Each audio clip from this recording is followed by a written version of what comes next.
نحمدہ ونصلی ونسلم علی رسولہ الکریم اما بعد فاعوذ باللہ من الشیطان الرجیم بسم اللہ الرحمن الرحیم یا صاحب الجمال و یا سید البشر من وجہک المنیر لقد نور القمر لا يمکن الثناء کما کان حقہ بعدس خدا بزرگ توئی قصہ مختصر و احسن من کلم ترقت عینی واجمل من کلم تلد النساء خلقت مبرأ من كل عیب کأنک قد خلقت کما تشاء بلغ العلا بکمالہ کشف الدجا بجمالہ حسنت جمیع خصالہ صلو علیہ وآلہ اللہم صلی وسلم وبارک علی سیدنا و مولانا محمد وبارک وسلم وصلو علیہ۔ اللہ رب العزت کا شکر ہے جس کی توفیق نے ہمیں اس بابرکت محفل میں اکٹھا کیا ہے، اس پر ہم اپنے مولا عز و جل کا شکر ادا کرتے ہیں۔ قرآن مجید کی جس آیت کریمہ سے آج کی گفتگو کو شروع کر رہا ہوں یہ سورۃ الانفال ہے، اور سورۃ الانفال کی آیت نمبر 24 ہے۔ اللہ رب العزت نے ارشاد فرمایا یا ایھا الذین آمنوا استجیبوا للہ وللرسول اذا دعاکم لما یحییکم، فرمایا کہ اے ایمان والو حاضر ہو جاؤ اللہ کی بارگاہ میں اور رسول کی بارگاہ میں جب وہ تمہیں بلائے اس چیز کے لیے جو تمہیں زندگی بخشے گی۔ اب یہ آیت کریمہ ہے، ہم نے اس آیت کریمہ کے اوپر یہ غور کرنا ہے کہ اس آیت کریمہ کے دو پہلو ہیں۔ ایک پہلو اس کے عمل کے اعتبار سے ہے، اور اس آیت کریمہ میں ایک پہلو عربی گرامر کے اعتبار سے ہے۔ تو پہلا جو عمل کے اعتبار سے ہے اس پہلو کو لیتے ہیں کہ قرآن مجید نے ایک مطلقاً قاعدہ بیان کر دیا، ایک ضابطہ بیان کیا ہے قرآن میں۔ فرمایا کہ اے ایمان والو جب بھی تمہیں اللہ رسول بلائیں تو فوراً حاضر ہو جایا کرو۔ اب ایک سوال یہاں پیدا ہوتا ہے کہ بلایا کس نے ہے؟ بلاتے تو اللہ کے رسول ہیں، اور قرآن پاک فرماتا ہے کہ جب رسول اللہ صلی اللہ علیہ وآلہ وسلم بلائیں تو اللہ فرماتا ہے وہی میرا بلاوا ہے، میرے بلاوے دو نہیں ہے۔ اے ایمان والو جب تم میرے رسول صلی اللہ علیہ وآلہ وسلم کو بلاتا ہوا دیکھو سنو تو فوراً حاضر ہو جایا کرو، کیونکہ رسول اللہ کا بلاوا ہی اللہ کا بلاوا ہے۔ اور یہ حدیث ہے جس کو امام بخاری رحمۃ اللہ علیہ نے کتاب التفسیر میں بیان کیا، اور سنن ابی داؤد کتاب الفطر میں بھی یہ روایت موجود ہے، سنن نسائی کتاب الافتتاح کے اندر بھی یہ روایت موجود ہے، اور سنن دارمی اور دیگر کتب کے اندر یہ روایت موجود ہے کہ حضرت ابو سعید بن معلیٰ رضی اللہ تعالی عنہ، کیونکہ قرآن مجید نے مطلقاً فرما دیا کہ جب بھی تمہیں رسول اللہ یعنی بلائے تو فوراً حاضر ہو جایا کرو، کیونکہ رسول پاک صلی اللہ علیہ وآلہ وسلم کا بلاوا ہی اللہ کا بلاوا ہے۔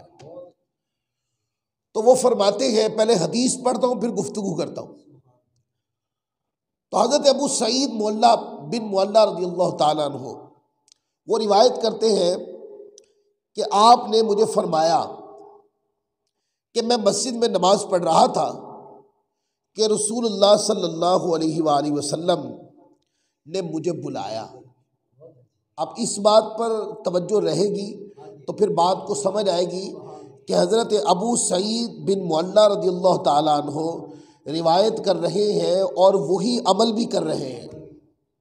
وہ کہتے کہ آپ نے فرمایا، حضرت ابو سعید معلّہ کہتے کہ انہوں نے بتایا کہ میں نماز پڑھ رہا تھا، میں نماز کی تیاری نہیں کر رہا تھا، یا میں نماز ختم کر کے فارغ ہو کے بیٹھا نہیں تھا۔ وہ کہتے ہیں کہ میں نماز پڑھ رہا تھا، میں نماز کے اندر تھا، اور آقا علیہ الصلوۃ والسلام نے مجھے بلایا، اور چونکہ میں نماز کے اندر تھا اور یہ معاملہ پہلی بار ہو رہا تھا، یہ مسئلہ سنا پڑا نہیں تھا، پہلی بار ہوا کہ میں نماز میں ہوں اور آقا علیہ الصلوۃ والسلام کا بلاوا آ گیا، تو وہ کہہ رہے میں نے جواب نہیں دیا،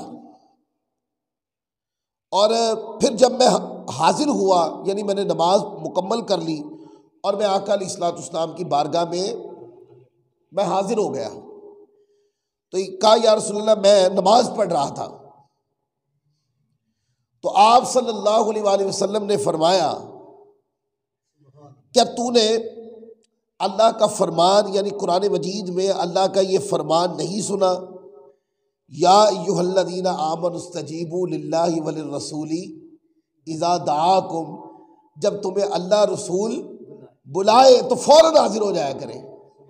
تو معنی یہ ہے کہ قرآن پاک میں دو چیزیں ہیں، اے ایمان والو یا ایھا الذین آمنوا استجیبوا للہ وللرسول، جب تمہیں اللہ رسول بلائے، تو آقا علیہ الصلوۃ والسلام نے اس بات کا کہ میرا بلاوا اللہ کا بلاوا ہے، حضور علیہ الصلوۃ والسلام نے اس کے اوپر خود مہر ثبت کر دی ہے، مہر ثبت کر دی آقا علیہ الصلوۃ والسلام نے، اور فرمایا کہ قرآن نہیں پڑھا، تم نے قرآن نہیں پڑھا، کہ قرآن مجید کے اندر ہے کہ جب تمہیں اللہ رسول بلائے، جب تمہیں بلایا جائے تو فوراً حاضر ہو جائے گا۔ اب ایک سوال ہے، وہ عذر تو پیش کر رہے ہیں ہے نہیں، وہ بتا تو رہے کہ یا سیدی یا رسول اللہ میں نماز پڑھ رہا تھا، یہ بات کرنے کے باوجود آقا نے فرمایا کہ تم نے قرآن نہیں پڑھا، تو اس کا مطلب یہ ہے علماء نے اس سے ایک مسئلہ ثابت کیا، اور وہ مسئلہ ثابت یہ کیا، فرمایا کہ چونکہ حالت نماز میں تھے حضرت ابو سعید بن معلّہ، اور واپس آ کر انہوں نے اپنا مسئلہ عرض کیا کہ یا رسول اللہ میں نماز پڑھ رہا تھا، پھر بھی حضور نے فرمایا کہ نہیں، قرآن کا حکم یہ کہ جب تم رسول پاک بلائے تمہیں تو فوراً حاضر ہو جائے گا۔ تو علماء نے، قاضی ثناء اللہ پانی پتی نے تفسیر مظہری شریف کے اندر، اور اسی طرح امام شافعی رحمۃ اللہ علیہ نے کتاب الام میں یہ مسئلہ انہی حدیثوں سے اور اسی آیت سے نکالا ہے کہ جب حضور علیہ الصلوۃ والسلام اپنی حیات طیبہ، ظاہری حیات طیبہ میں جب کسی کو بلائیں اور وہ بندہ نماز میں بھی ہو تو اس کے اوپر یہ واجب اور ضروری ہے کہ نماز کو اسی مقام پر روک دیں۔ حضور علیہ الصلوۃ والسلام بلائے اور بلا کر آقا علیہ الصلوۃ والسلام کوئی بھی کام ارشاد فرما دیں، وہ جائے وہ کام کرے یا حضور کی فرما برداری کرے، دوبارہ جا کر نماز کو جہاں چھوڑا تھا اسی مقام سے پڑھ لے، نماز ہو جائے گی، کہ آقا کی فرما برداری سے نماز ٹوٹتی نہیں ہے۔ اب مجھے بتائیں، ادھر نماز ہے اور ادھر ادب مصطفیٰ ہے، دو چیزیں اکٹھی ہو گئی۔ موقوف کیا کی؟ نماز میں اللہ کی فرما برداری ہی تھی، نماز پڑھنے والا اللہ کی فرما برداری میں ہی کھڑا ہے، پر اب اس کے رسول نے بلا لیا، تو رسول کے بلاوے میں دو چیزیں ہیں، اللہ کے رسول کی رضا اور اسی میں اللہ کی رضا ہے۔ تو فرمایا کہ حالت نماز میں بھی ہو تو کیا کرو، نماز کو روک دو، اور فرمایا کہ قرآن پاک نے تمہیں یہ حکم دیا ہے کہ فوراً میری بارگاہ میں آ کر جو میں کہوں اس پر عمل کرو۔ تو یہ صحیح بخاری شریف کی حدیث ہے جو میں نے آیت کریمہ کے ساتھ پڑھ دی اور معنی متعین کر دیا، اے ایمان والو فوراً حاضر ہو جایا کرو جب تمہیں اللہ رسول بلائے۔ کھانا کھا رہے ہو تم اپنی ضرورت کا کام کر رہے ہو اور اسی طریقے سے تم اپنے کسب و معاش کا کام کر رہے ہو، تم اسی طرح کسی بھی مصروفیت میں ہو، جب رسول پاک صلی اللہ علیہ وآلہ وسلم کا بلاوا آ جائے تو اور کوئی دوسرا کام تم پر اس وقت واجب نہیں ہے، یہ ضروری ہے کہ تم رسول پاک کی بارگاہ میں حاضر ہو جاؤ۔ اب اسی سے ملتی جلتی ایک اور حدیث، یہ حضرت ابو ہریرہ رضی اللہ تعالیٰ عنہ اس حدیث کو روایت کرتے ہو، امام ترمذی رحمۃ اللہ علیہ نے اس کو کتاب فضائل القرآن کے اندر لکھا ہے اسی آیت کریمہ کے تحت، اور وہ کہتے ہیں، روایت کرتے ہیں کہ رسول اللہ صلی اللہ علیہ وآلہ وسلم حضرت ابی بن کعب رضی اللہ تعالی عنہ کے پاس تشریف لائے۔ ابی بن کعب رضی اللہ تعالیٰ عنہ یہ صحابہ کرام میں پہلے وہ امام تراویح ہے جنہوں نے پہلی تراویح کی امامت کی، حافظ قرآن تھے، قاری قرآن تھے، صحابہ میں بھی حافظ تھے۔ تو حضرت ابی بن کعب سے آقا علیہ الصلوۃ والسلام نے فرمایا، حضور ان کے پاس تشریف لے گئے اور وہ نماز پڑھ رہے تھے، ابی بن کعب نماز پڑھ رہے تھے۔ آپ نے فرمایا یا ابی،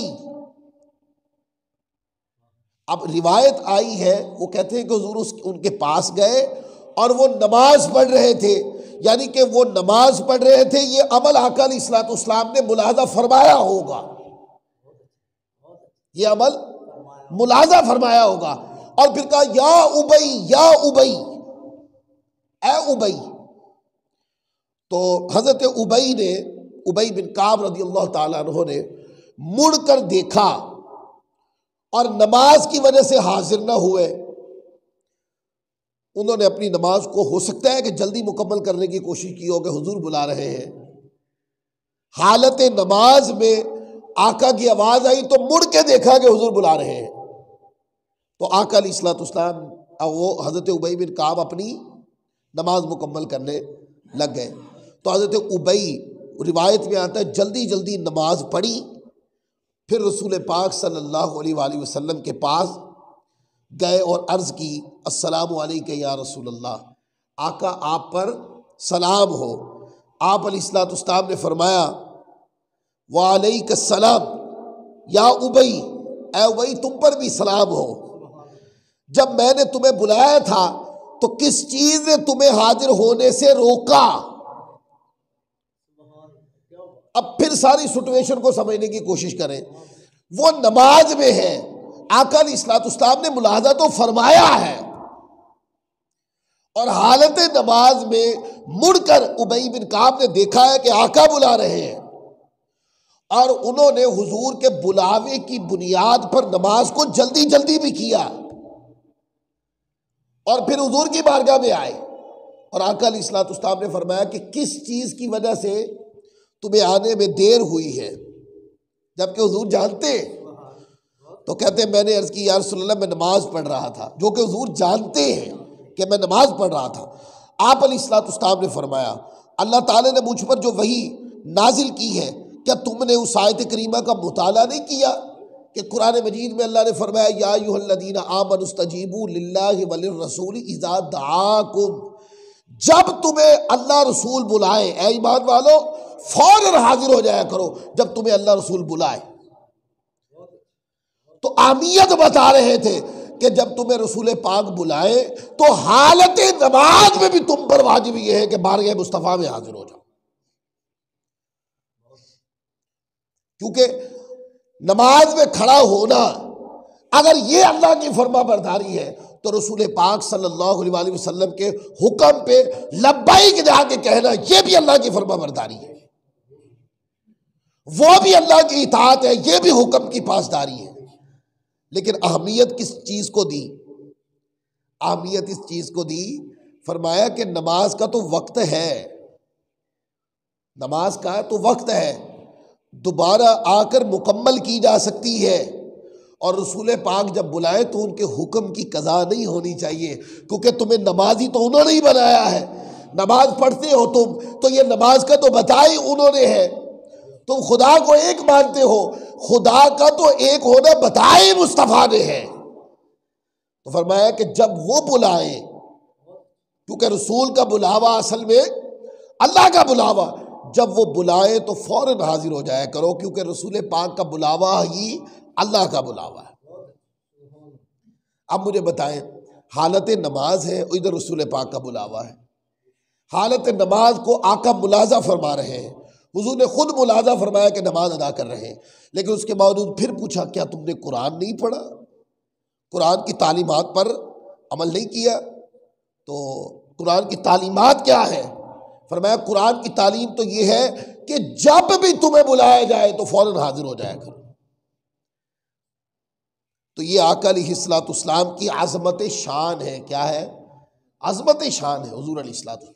اور آپ دیکھیں، صرف یہ بات نہیں، ہو سکتا ہے کہ یہ مسئلہ جب بیان کیا گیا ہو تو صحابہ کرام میں غیر معمولی، یہ جو غیر معمولی محبت کا افراط ہے بعد میں پیدا ہو گیا ہو، کیونکہ یہ بخاری مسلم کو اٹھا کے دیکھیں تو ہمیں ایسی روایات ملتی ہیں کہ آقا علیہ الصلوۃ والسلام نماز پڑھاتے، یہ محبت کے تقاضوں کی بات کرتا ہوں، حضور نماز پڑھاتے تو صحابہ کرام کیا کرتے؟ وہ کہتے ہیں اللہ اکبر کچھ کر کے صحابہ پیچھے کھڑے ہو جاتے، اور جو سائڈوں پہ کھڑے ہوتے دور دراز ہونے کی وجہ سے آقا علیہ الصلوۃ والسلام کا چہرہ نظر نہ آتا، وہ کیا کرتے؟ کچھ نماز کی نیت باندھ لیتے اور کچھ یوں یوں کر کے حضور علیہ الصلوۃ والسلام کے چہرے کو دیکھتے۔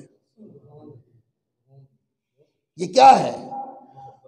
یہ محبت بھی ہے اور فرما برداری بھی ہے۔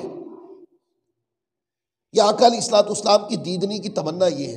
اب سوال یہ ہے، اس دیدار کی خاطر یہ جنون کی محبت یہاں تک پہنچی کیسے؟ اس لیے کہ حالت نماز میں بھی آقا علیہ الصلوۃ والسلام کی فرما برداری صحابہ کرتے رہے ہیں۔ اب یہ مسئلہ اہل سنت کے ہاں تو بیان کر دیا جاتا ہے، لیکن یہ مسئلہ اہل سنت کے علاوہ مسجدوں میں بیان کرنا بہت مشکل عمل ہے۔ اہل سنت کے علاوہ یہ مسئلہ بیان نہیں ہو سکتا کہ حضور علیہ الصلوۃ والسلام کی عظمت شان یہ کہ حضور نے قرآن پاک کی آیت کو دلیل بنا کر کہا تم نے قرآن نہیں پڑھا؟ آقا میں نماز میں تھا، فرمایا تم نے قرآن نہیں پڑھا؟ یا رسول اللہ میں نماز کو جلدی جلدی مکمل کر کے آؤ، فرمایا کہ قرآن پاک کی آیت نہیں پڑھی؟ اور قرآن پاک کی آیت میں ہے کہ جب تمہیں بلایا جائے، تو معنی یہ کہ جس حالت میں بھی ہو، واجب ہو گئی یہ بات کہ فوراً اس حالت سے فوراً تبدیل ہو کر آقا علیہ الصلوۃ والسلام کی بارگاہ میں آئے۔ تو فرما برداری کے اگر ہم نظائر کو دیکھیں تو خدا کی قسم ہمیں ایک بحر بے کنار نظر آتا ہے۔ ایک صحابی رسول رضی اللہ تعالیٰ عنہ، آپ کی شادی ہوئی اور آپ اپنی اہلیہ کے پاس پہلے دن تعارف کا دن ہوتا ہے، تو اپنی اہلیہ کو ملنے کے لیے گئے، تو حالت پہلی رات کی حالت میں تھے، تو آقا علیہ الصلوۃ والسلام کا بلاوا آ گیا کہ حضور نے بلایا ہے، جنگ پہ جانا ہے۔ انہوں نے کیا کیا؟ انہوں نے نہیں دیکھا کہ میری شادی ہوئی ہے، یہ میری زندگی کی شادی کی زندگی کا پہلا دن ہے، یہ پہلی رات ہے، ٹھیک ہے؟ نہیں، وہ وہاں سے اپنے حجرے سے نکلے اور حضور کی بارگاہ میں جا کے کھڑے، صف میں کھڑے ہو گئے۔ جنگ ہوئی اور وہ جنگ کے اندر شہید ہو گئے۔ یہ فرما برداری کا عالم تھا، یعنی کہ حضور کے فرمان کے مقابلے میں صحابہ کرام کے اندر دنیاوی خواہشات نہیں تھی۔ جب حضور کی بات آ گئی تو ساری خواہشیں وہیں دم توڑ گئی۔ آقا کا فرمان آ گیا تو خواہشوں کا کلا کما ہو گیا۔ اب جو آقا فرمائیں گے وہی ہوگا، اور وہی ہوتا رہا۔ حضور علیہ الصلوۃ والسلام نے فرمایا کہ مال لے آؤ، نہیں دیکھا صحابہ کرام نے کہ اتنا مال گھر سے نکالوں گا تو کاروبار آدھا ہو جائے گا، کاروبار ختم ہو جائے گا، آدھا نکالوں گا تو کاروبار ختم ہو، سارا دے آؤں گا تو کھاؤں گا کہاں سے؟ یہ دنیاوی خیال ہے جو عام بندے کو ستاتے رہتے ہیں۔ لیکن سیدنا صدیق اکبر بھی تو قربان جاؤں نا، اپنے گھر کا سارا سامان اٹھا کر دیواروں کو ہاتھ لگا لگا کے دیکھتے کوئی سوئی کوئی نیچی کوئی چھوٹی چیز نہ رہ گئی ہو، سارا سامان اکٹھا کیا، حضور کی بارگاہ میں جا کے دے آئے۔ فرمایا صدیق اکبر گھر کیا چھوڑا؟ عرض کی یا رسول اللہ گھر اللہ اور اس کا رسول چھوڑا ہے۔ جو آپ کا حکم تھا میرے آقا، آپ نے مطلقاً فرمایا تھا کہ مان لے آؤ، تو یا رسول اللہ میں تو سارا گھر اٹھا کے قدموں میں رکھ دیا ہے، سوچا نہیں۔ فاروق اعظم رضی اللہ تعالیٰ عنہ آئے، آپ امیر گھرانے سے تعلق رکھتے تھے، حضور نے بلایا اور حکم دیا کہ مال لے آؤ۔ آپ اپنا آدھا مال گھر کا، نہیں ذہن میں، کیا ذہن میں نہیں آیا ہوگا کہ کاروبار سے اتنا پیسہ جب نکال لیا جاتا ہے تو کاروبار چلتا نہیں، ختم ہو جاتا ہے؟ نہیں، اس کی پرواہ نہیں کی۔ اگر زیادہ مال نکال لوں گا، آدھا مال نکال لوں گا، تو بچے جو پیٹ بھر کے کھاتے، یہ پیٹ بھر کے کھا نہیں سکیں گے۔ کیا یہ سوال ان کے ذہن میں نہیں تھے؟ سب کچھ تھا، لیکن حکم کن کا آ گیا تھا؟ جن کا حکم آ گیا ہے انہی کی بارگاہ میں تو صبح و شام یہ کہتے ہیں فدا کا امی وابی یا رسول اللہ، فدا کا امی وابی یا رسول اللہ، فدا کا امی وابی یا رسول اللہ۔ جن کے اوپر صبح و شام ماں باپ قربان کرتے ہیں، ان کا حکم آ گیا مال لے آؤ، پرواہ نہیں کی، اپنے گھر کا آدھا مال لے کر بارگاہ مصطفیٰ میں پہنچے۔ اور جب وہاں پہنچے تو ذہن میں یہ تھا کہ آج بارگاہ مصطفیٰ میں سب سے زیادہ مال پیش کروں گا، حضور کے تبسم کی خاطر، آقا کی مسکراہٹ کی خاطر، حضور کی دعا کی خاطر، آقا کی رضا کی خاطر اور استحکام دین نبوی کی خاطر سارا میں آدھا مال لے کے جا رہا ہوں، آج سب سے زیادہ مال میں دوں گا۔ لیکن جب وہاں گئے تو وہاں عاشقوں کے امام پہلے موجود تھے، پتہ چلا کہ صدیق اکبر سارا گھر اٹھا کے قدموں میں رکھ دیا۔ حکم کن کا تھا؟ یہ میں آپ کو نظائر بتا رہا ہوں کہ جب حکم آ گیا تو جان کی بھی پرواہ نہیں کی، مال تو دور کی بات ہے، اولادوں کی پرواہ نہیں کی۔ جنگ کا موقع ہے، واپس آ رہے ہیں جنگ سے، ایک مشہور ہو گئی تھی خبر کہ حضور علیہ الصلوۃ والسلام کو کے بارے میں کہ آقا علیہ الصلوۃ والسلام کو شہید کر دیا گیا۔ اب یہ جو خبر تھی یہ مدینے والوں پہ تیر کی طرح لگی، تیر کی طرح۔ آقا کی ذات، ان کی محبت کا آبگینہ تھا، وہ جیتے ہی حضور کو دیکھ دیکھ کر تھے۔ آقا کو دیکھ لیا بھوک مٹ گئی، حضور کا تبسم دیکھ لیا سارے غم ہی ختم ہو گئے۔ آقا علیہ الصلوۃ والسلام کی قربت و مائیت میں بیٹھے تو دنیا کے سارے رنج و الم ہی بھول گئے۔ حضور نے کسی چیز سے منع کر دیا تو منع ہو گئے، فرما دیا تو عمل کر دیا، منع کر دیا تو منع ہو گئے۔ وہ تو زندگی حضور کے اشارے پہ جیتے تھے۔ پتہ چلا کہ حضور علیہ الصلوۃ والسلام کو افواہ اڑا دی کہ شہید کر دیا گیا۔ مدینے سے ایک خاتون، بوڑھی خاتون، وہ مدینہ پاک سے نکلی اور جہاں جنگ ہوئی تھی اس طرف جانے لگی۔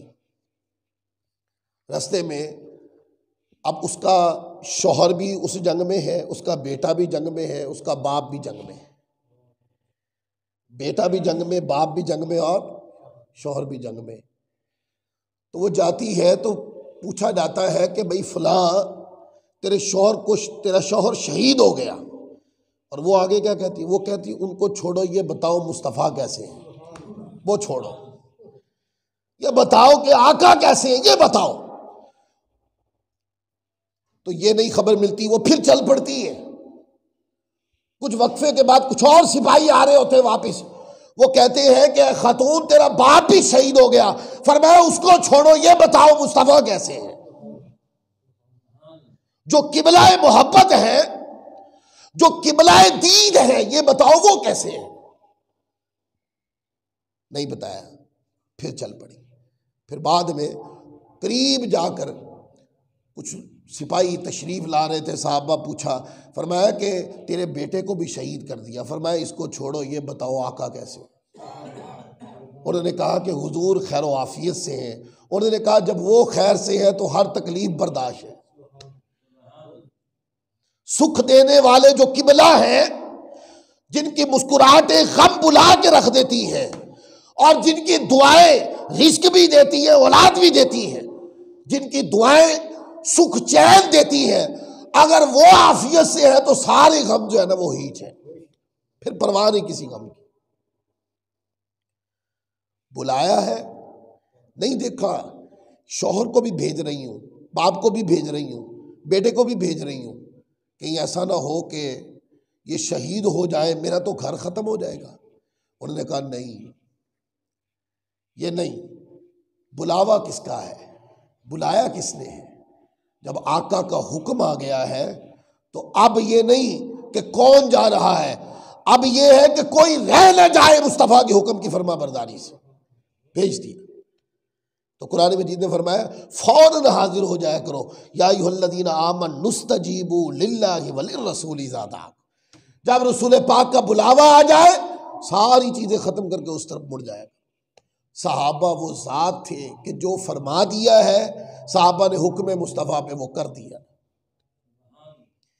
آپ دیکھیں نا، جنگ بدر ہو رہی ہے، یہ نقشہ ذہن میں لائیں ذرا، جنگ بدر ہو رہی ہے تو مسلمانوں کی طرف باپ کھڑے ہیں اور کافروں کی طرف بیٹا کھڑا ہے، مسلمانوں کی طرف پھپھا کھڑے ہیں تو ادھر بھتیجا کھڑا ہے، مسلمانوں کی طرف بیٹا کھڑا ہے اور کافروں کی طرف باپ کھڑا ہے۔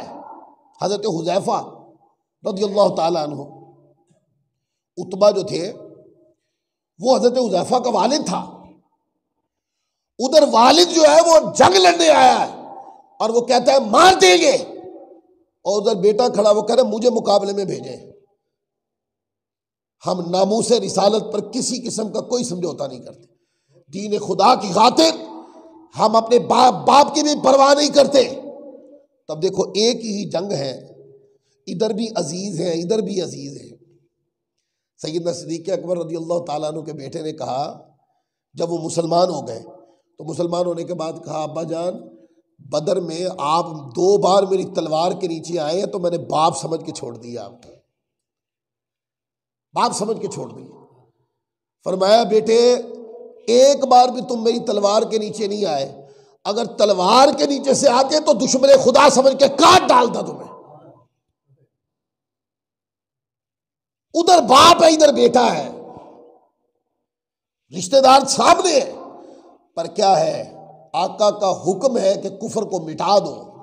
جنہوں نے تمہیں مکہ سے نکالا، تم پہ ظلم و ستم کیے، تمہارے اعزا کے دھڑوں کو کاٹا، تمہارا کھانا پانی بند کر کے رکھ دیا اور تمہارے کاروبار کو لوٹ لیا اور تمہیں تکلیف ذلت پریشانیوں میں رکھا، آج وقت ہے اس کفر کو مٹا دو۔ حکم مصطفیٰ یہ تھا، کسی نے نہیں دیکھا کہ میرا عزیز ہے، کسی نے نہیں دیکھا کہ میرے چچا ہے، کوئی نہیں دیکھ رہا تھا کہ میرا بیٹا ہے، تلوار اٹھائی اور سر قلم کر کے رکھ دی۔ یا ایھا الذین آمنوا استجیبوا للہ وللرسول اذا دعاکم، وہ کیوں یوں لڑ رہے تھے؟ اس لیے کہ مصطفیٰ کے بلاوے پہ آئے تھے۔ آقا علیہ الصلوۃ والسلام نے فرما دیا، فرمایا کہ ہجرت کرنی ہے، اللہ کا حکم آ گیا ہے۔ مکہ کے اندر کاروبار بھی ہے، مکہ میں امیر مشہور بھی ہے، مکہ میں دکان بھی بڑی ہے، جائیداد بھی ہے، زمین بھی ہے، کاروبار بھی ہے، گھر بار بھی ہے، سب کچھ ہے، پر حکم کیا آیا؟ حکم یہ آیا کہ ہجرت کر جانی ہے۔ تو ہجرت کرنے والوں نے کاروبار دیکھے نا، دکانیں دیکھی، جائیدادیں دیکھی، اپنے قبیلے کو دیکھا، کچھ نہیں دیکھا انہوں نے، ایک ہی چیز دیکھی کہ حکم آیا تھا کہ ہجرت کر کے مدینے چلے جانا ہے۔ انہوں نے دیکھا کہ حکم مصطفیٰ کا ہے اور پرواہ نہیں کی اپنی دنیا کی ضرورت اور جاہ و مکان کی۔ آقا نے فرمایا لبیک کہا تو سامان جو کچھ تھا ہاتھوں میں آیا، ضرورت کی چیزیں اٹھائی اور لے کے مدینہ پاک چلے گئے۔ کیوں؟ حکم تھا، یا ایھا الذین آمنوا استجیبوا للہ وللرسول اذا دعاکم۔ زندہ تصویر تھے صحابہ کرام، جو فرما دیا وہ کام ہو کے رہا، پرواہ نہیں کی کبھی، کسی نے اپنی جان کی بھی پرواہ نہیں کی۔ آپ دیکھیں نا بدر کا میدان ہے، اندازہ کریں آپ، بدر کا میدان ہے، مسلمانوں کے پاس تو پورا جنگی سامان ہی نہیں ہے۔ آقا علیہ الصلوۃ والسلام نے جنگ کے موقع پر کھجور کی چھالیں جو ہیں، کھجور کی چھالیں حضور علیہ الصلوۃ والسلام نے وہ پکڑا دی، فرمایا جاؤ جا کے جنگ لڑو۔ وہ روایت کسی کے پاس نہیں ہوگی کہ کسی صحابی نے چوں چڑھانک کی ہو، کہا کہ حضور یہ تو چھڑی ہے، ایسا کبھی کسی نے نہیں کہا۔ چھڑی پکڑی، انہوں نے کہا جنہوں نے پکڑائی وہ جانے اور جنگ جانے، ہمیں تو مرنا اسلام پر ہے، ہمیں پرواہ اس چیز کی ہے کہ فرما برداری کس کی کر رہے ہیں، کس کے نام پہ جا رہے ہیں۔ اور پھر وہ دیکھا گیا کہ جب وہ چھڑی لے کے لڑنے والے چھڑی سے لڑتے تھے، بعض روایات میں وہ چھڑی زندہ تلوار بن گئی، اور بعض روایات میں ایسا آتا ہے کہ وہ چھڑی لگتی نہیں تھی، گردن پہلے اتر جاتی تھی۔ دیکھنے والوں، فرما برداروں نے، دیکھنے والوں نے دیکھا کہ حضور علیہ الصلوۃ والسلام کی فرما برداری کرنے والوں کو نتائج کیسے ملتے ہیں۔ یہ کیا ہے؟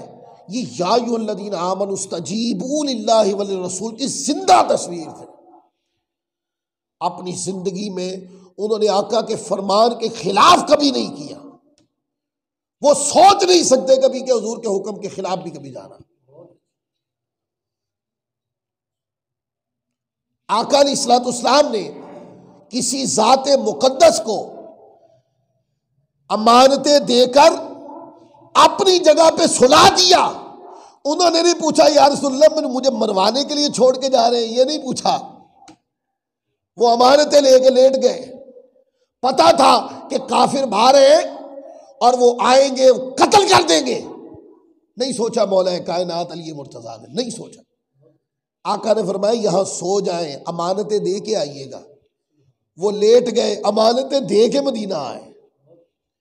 وہ چارپائی پہ لیٹے، سب پتا تھا ان کو کہ باہر کافر جمع ہے، اور یہ بھی پتا تھا کہ وہ کن کو شہید کرنے کے ارادے سے آئے ہیں، اور یہ بھی پتا تھا ان کی جگہ جو سوئیں گے ان کے ساتھ یہی ہوگا۔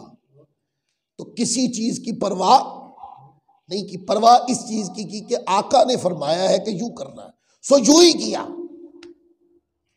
مولا کائنات علی المرتضیٰ رضی اللہ تعالیٰ لیٹ گئے، وہاں پر سو گئے، تو وہ کافر آپ کو شہید کر دیتے، اور جب چہرہ مبارک سے کپڑا ہٹایا تو حضور علیہ الصلوۃ والسلام نہیں تھے۔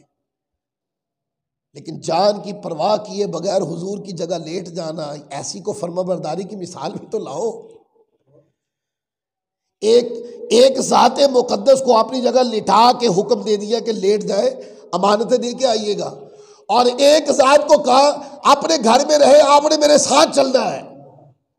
جن کو لٹا کے جا رہے ہیں وہ بھی موت کے سامنے لیٹے ہوئے ہیں، اور جن کو ساتھ لے کے جا رہے ہیں ان کو پتہ نہیں کہ سارا مکہ پیچھا کر رہا ہے، جہاں مل گئے کاٹ دیے جائیں گے۔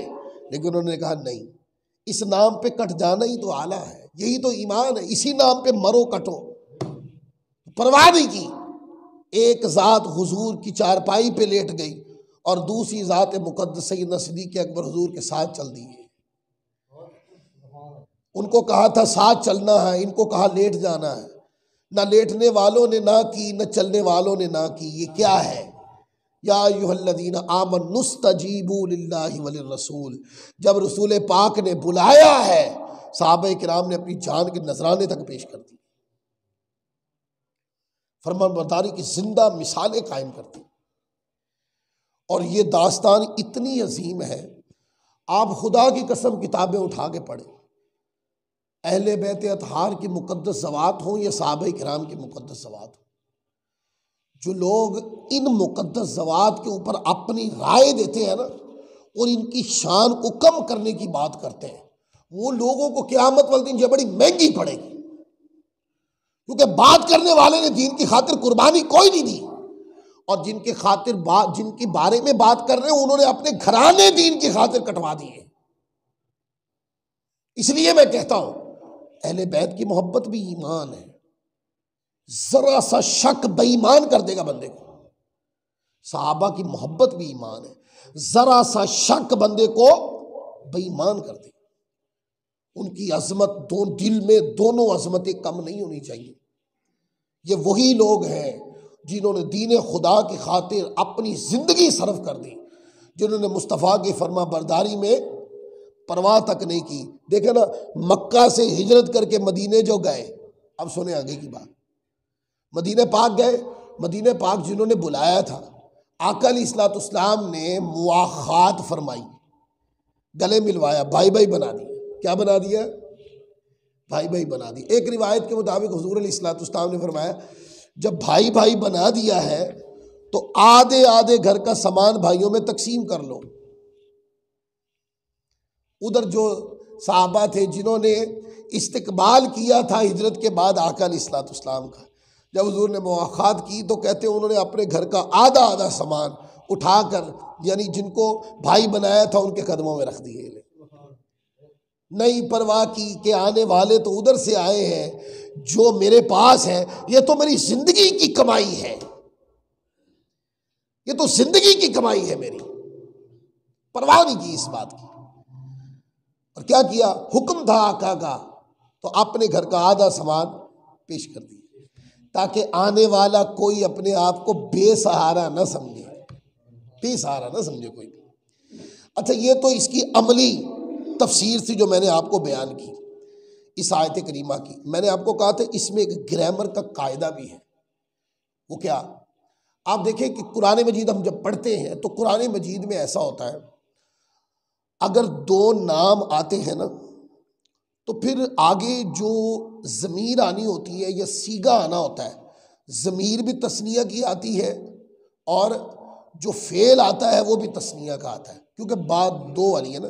مطلب ایک مثال اردو میں آپ ایسے سمجھیں، میں جب کسی ایک بندے کو بلاؤں گا تو میں یہی کہوں گا نا کہ وہ ایک آیا، ایسے کہوں گا نا۔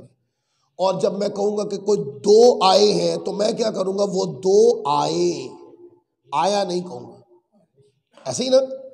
تو کیونکہ دو ہے نا تو اب اگلا لفظ بھی بدلنا پڑے گا، اگلا لفظ بھی بدلنا پڑے گا۔ وہ دو آئے، وہ ایک آیا۔ اور اگر میں یوں کہہ دوں وہ دو آیا تو آپ مجھے کہیں گے قاری صاحب آپ اپنی اردو درست کریں گے، کیا کر رہے ہیں؟ ایسے تو کوئی بلاتا ہی نہیں ہے، یوں تو کلام ہی نہیں ہوتا۔ ایسے ہے نا کہ آپ دو کو آئے کہیں گے، دو سے زیادہ جتنے بھی ہوں گے ان کو کہیں گے وہ آئے، اور ایک ہو تو آیا۔ عربی کے اندر 3 سٹیپ ہوتے ہیں، واحد ہوتا ہے تثنیہ، دو کو تثنیہ کہتے ہیں، اور 3 یا اس سے زیادہ جتنے بھی ہوں ان کو جمع کہتے ہیں۔ جبکہ اردو کے اندر واحد ہوتی ہے اور جمع ہوتی ہے، تثنیہ نہیں ہوتی اردو کے اندر۔ تو ہم دو کہیں تو آئے، 2 سے زیادہ جتنے آئے، اور اگر ایک ہو تو آیا عربی میں تو وہ 2 تثنیہ کہتے ہیں، 2 سے زیادہ کو پھر وہ جمع کہتے ہیں۔ تو آپ جب 2 بندے ہوں گے تو کیا کہیں گے؟ بولیے، آئے۔ کیا کہیں گے؟ آئے۔ اب میں قرآن پاک کی آیت پڑھنے لگا ہوں، آپ نے اس کو سمجھنا ہے۔ قرآن پاک کے اندر اللہ رب العزت نے فرمایا یا ایھا الذین آمنوا استجیبوا للہ، یعنی اللہ، للہ وللرسول، اور اس کے رسول۔ تو کتنی ذاتیں ہو گئی؟ کتنی ہو گئی؟ 2 ذاتیں۔ تو جب 2 ہو تو پھر آگے کیا کہیں گے؟ یا ایھا الذین آمنوا استجیبوا للہ وللرسول اذا دعاکم۔ ترجمہ یہ ہے اے ایمان والو فوراً حاضر ہو جایا کرو جب تمہیں اللہ رسول بلائیں۔ کیا ترجمہ ہونا چاہیے تھا؟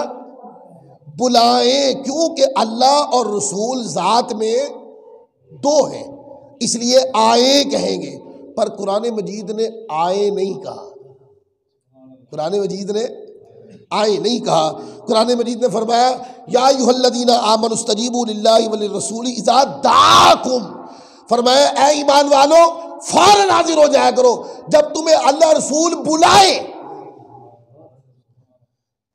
اے مولا نام تو 2 ہیں، تیرا پاک نام ہے، تیرے مصطفیٰ کا مقدس نام ہے، آگے اذا دعاکم یہ فعل سنگل ہے، بلاوا ایک ہے، ذاتیں 2 ہیں۔ تو اس میں ایک قاعدہ بیان کیا گیا اور سمجھایا یہ کیا کہ اللہ رسول ذات میں 2 ہیں۔ کیا ہے؟ بولیے نا یار، ذات میں 2 ہیں پر وہ حکم میں ایک ہے، حکم میں ایک ہے۔ تو یہ بلانے کا حکم دیا جا رہا ہے، لہذا حکم میں اللہ رسول 2 نہیں ہے، اللہ کے رسول کا جو بلاوا ہے وہی اللہ کا بلاوا ہے، اس لیے نام 2 ذکر کیے ہیں۔ اذا دعاکم فعل سنگل استعمال کیا، اے ایمان والو فوراً حاضر ہو جایا کرو جب تمہیں اللہ رسول بلائے، یعنی کہ رسول پاک کا بلاوا ہی خدا کا بلاوا ہے۔ اور قاعدہ کیا؟ قاعدہ یہ ہے کہ اللہ رسول ذات میں دو ہے اور حکم میں ایک ہے۔ جو رسول پاک کا حکم ہے وہی خدا کا حکم ہے۔ ایسا ہو نہیں سکتا کہ آقا کسی بات کا حکم دے اور وہ اللہ کا حکم نہ ہو، ایسا ممکن نہیں ہے قرآن مجید کے اندر۔ چلیں میں آپ کو چند اور مثالیں کوٹ کر دیتا ہوں۔ قرآن مجید میں یہ جو آیتیں ہیں، ویسے تو قرآن مجید میں 100 سے زیادہ آیتیں ہیں جس میں اللہ رسول کے مقدس نام آئے ہیں اور آگے شریعت کا حکم آیا ہے۔ 100 سے زیادہ جگہ پر ایسا ہے، اور مطالعہ سے پتہ چلتا ہے 78 سے زیادہ مضامین ہیں جس کے اندر اللہ رسول کا نام اکٹھا آیا ہے اور آگے حکم آیا ہے۔ لیکن قرآن پاک میں 7 مقام ایسے ہیں، 7 مقام کہ جس میں نام 2 ہے اور بات ایک والی کر دی۔ نام 2 ہے، بات ایک والی۔ دیکھیں قرآن مجید اٹھائیں، حدود کی بات کی ہے۔ حدود، قیود شریعت کے احکام ہوتے ہیں نا۔ اے ایمان والو، اس دائرہ کار سے باہر نہیں نکلنا۔ تو یہ کیا ہے؟ اللہ کی حد ہے، یعنی کہ اگر یہ عمل کیا تو اسلام سے خارج ہو جاؤ گے۔ یہ کرنا ہے، جو کرنے کا کہہ دیا وہ بھی حدیں ہیں، اور جس سے منع ہونے کا کہہ دیا وہ بھی حدیں ہیں۔ اب قرآن مجید پڑھیں، یہ پارہ نمبر 4 ہے اور سورۃ النساء ہے۔ سورۃ النساء کی آیت نمبر 14 ہے۔ یوصیکم اللہ والا رکوع اسی پہ ہی ختم ہوتا ہے۔ فرمایا وَمَن یعص اللہ وَرَسُولَهُ وَیَتَعَدَّ حُدُودَهُ، فرمایا اور جو کوئی اللہ اور اس کے رسول کی نافرمانی کرے اور اس کی حدوں کو توڑے۔ اب نام تو 2 ہے نا، آنا چاہیے تھا ان کی حدوں کو توڑے، ان کی حدوں کو، پر ان کی حدوں نہیں، اس کی حدوں کو توڑے۔ تو اس کا معنی یہ ہے کہ اللہ رسول کی حدیں 2 نہیں ہیں، جو اللہ کے رسول نے بتائی ہیں وہی خدا کی حدیں ہیں۔ اس لیے جو ضمیر ہے وہ سنگل آ گئی، وہ واحد ضمیر آ گئی، اور کہا کہ جو کوئی اللہ اور اس کے رسول کی نافرمانی کرے اور اس کی حدوں کو توڑے، یعنی کہ جس نے اللہ کے رسول کی بیان کردہ حدیں توڑی ہے وہ یہ سمجھے کہ اس نے خدا کی حدوں کو توڑ دیا۔ تو وہ ذات میں 2 ہے اور حکم میں 1 ہو گئے۔ پھر اسی طریقے سے آپ آگے چلیں، یہ ہمارے پاس یہ سورۃ الانفال ہے۔ ابھی جو آیت کریمہ میں نے شروع میں پڑھی وہ بھی سورۃ انفال ہے، یہ جو آیت کریمہ ہے یہ بھی سورۃ انفال ہے۔ روح گردانی کا حکم بیان کیا جا رہا ہے کہ کب بندہ روح گرداں مانا جائے گا۔ تو قرآن مجید فرماتا ہے یا ایھا الذین آمنوا اطیعوا اللہ ورسولہ ولا تولوا عنہ۔ اب یہ جو ہو ہے یہ تو ایک بندے کے لیے قرآن عربی میں استعمال ہوتی ہے، تو کہتے ہیں اے ایمان والو تم اللہ اور اس کے رسول کی اطاعت کرو اور اس سے روح گردانی نہ کرو۔ آنا چاہیے تھا ان سے روح گردانی نہ کرو، کیونکہ 2 ذاتیں ہیں نا، اللہ کی اور اللہ کے رسول کی، تو آنا چاہیے تھا ان سے روح گردانی نہ کرو۔ نہیں، جو رسول سے روح گرداں ہو گیا وہ حقیقت میں خدا سے ہی روح گرداں ہو گیا۔ بتا دیا کہ جو رسول پاک کی فرما برداری میں آ گیا وہ اللہ کی فرما برداری میں آ گیا، اور جو رسول پاک کا نافرمان ہے وہ خدا کا نافرمان۔ اس لیے کہا اور اس سے روح گردانی نہ کرو، یعنی اللہ کے رسول سے روح گردانی نہ کرو۔ پھر اسی طریقے سے آگے چلیں، قرآن مجید کے اندر رضا کا حکم ہے، عطا کا حکم ہے، رضا کا۔ اس میں بھی دیکھیں قرآن مجید نے فرمایا وَلَوْ أَنَّهُمْ رَضُوا مَا آتَاهُمُ اللَّهُ وَرَسُولُهُ وَقَالُوا حَسْبُنَا اللَّهُ سَيُؤْتِينَا اللَّهُ مِنْ فَضْلِهِ وَرَسُولُهُ، کہا اور کیا ہی اچھا ہوتا اگر وہ لوگ اس پر راضی ہو جاتے جو ان کو اللہ اور اس کے رسول نے عطا فرمایا، اور کہتے کہ ہمیں اللہ کافی ان قریب ہمیں اللہ اپنے فضل سے اور اس کا رسول عطا فرمائے گا، بے شک ہم اللہ ہی کی طرف راغب ہے اور رسول اللہ صلی اللہ علیہ وسلم اسی کا واسطہ اور وسیلہ ہے، اس کا دینا بھی اللہ ہی کا دینا ہے، اگر یہ عقیدہ رکھتے اور تانا زنی نہ کرتے تو بہتر تھا۔ اب دیکھیں عطا کا حکم ہے، فرمایا کہ جو رسول پاک کا فضل ہی میں جو ہاں ہے یہ تو ایک بندے کے لیے استعمال ہوتی ہے. فرمایا کہ اللہ کا فضل جو ہے اور اس کا فضل ان کا فضل نہیں ہے. تو یہ رسول پاک نے کرم کر دیا، رسول پاک نے فضل کر دیا، رسول پاک نے عطا کر دیا، تو لینے والے کو یہ تصور کرنا چاہیے یہ خدا کا دیا ہی رسول پاک نے دیا. ٹھیک ہو گیا. اسی طریقے سے رضا کا حکم ہے. آخری بات، رضا کا حکم ہے. یہ سورۃ توبہ ہے، آیت نمبر 62 اٹھا کے پڑھیں. یحلفون باللہ لکم لیردوکم واللہ ورسولہ احق ان یردوہ. اب یہ جو لفظ ہو ہے یہ تو عربی میں ایک بندے کے لیے استعمال ہوتی ہے، جبکہ ذات واللہ ورسولہ دو ہے. ترجمہ ہے، مسلمانوں یہ منافق تمہارے سامنے اللہ کی قسمیں کھاتے ہیں تاکہ تمہیں راضی رکھیں، حالانکہ اللہ تعالیٰ اور اس کا رسول زیادہ حقدار ہے وہ اسے راضی کرے. اب مولا کس کو راضی کرے، اللہ کو یا اس کے رسول کو؟ کیونکہ اگر دو کے لیے آیا ہوتا تو ہوتا انہیں راضی کرے. نام دو ہے تو آنا لفظ کیا آنا چاہیے تھا، انہیں راضی کرے. پر قرآن پاک کے اندر ہے ان یردوہ، حق یہ تھا کہ یہ اللہ رسول یعنی یہ لوگ اسے راضی کریں. کس کو؟ یعنی اللہ کے رسول کو. جس نے اللہ کے رسول کو راضی کر لیا سمجھو خدا راضی ہو گیا ہے. یہ اس طرح قرآن مجید میں یہ ٹوٹل 7 آیتیں ہیں جو مطالعہ سے نکالی بھی گئی ہیں. تو اس میں یہ پیغام دیا گیا کہ اللہ رسول ذات میں دو ہے ذات کے اندر. اور جب حکم کی بات آتی، شریعت کے حکم کی بات، تو اللہ رسول ایک ہے. حکم میں وہ ایک ہے اور ذات میں دو ہے. جس نے حکم میں جدا کیا وہ بھی کافر ہے اور جس نے ذات میں ملا دیا وہ بھی مشرک ہے.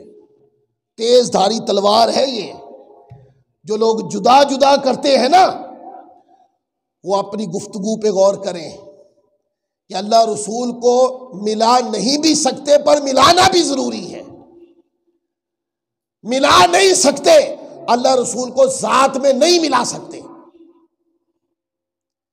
اور اللہ رسول حکم میں ایک ہے، جدا نہیں کر سکتے. جو کرے گا وہ قرآن مجید کے حکامین سے روگرداں مانا جائے گا. اللہ تعالی ہم سب کو عمل کی توفیق عطا فرمائے.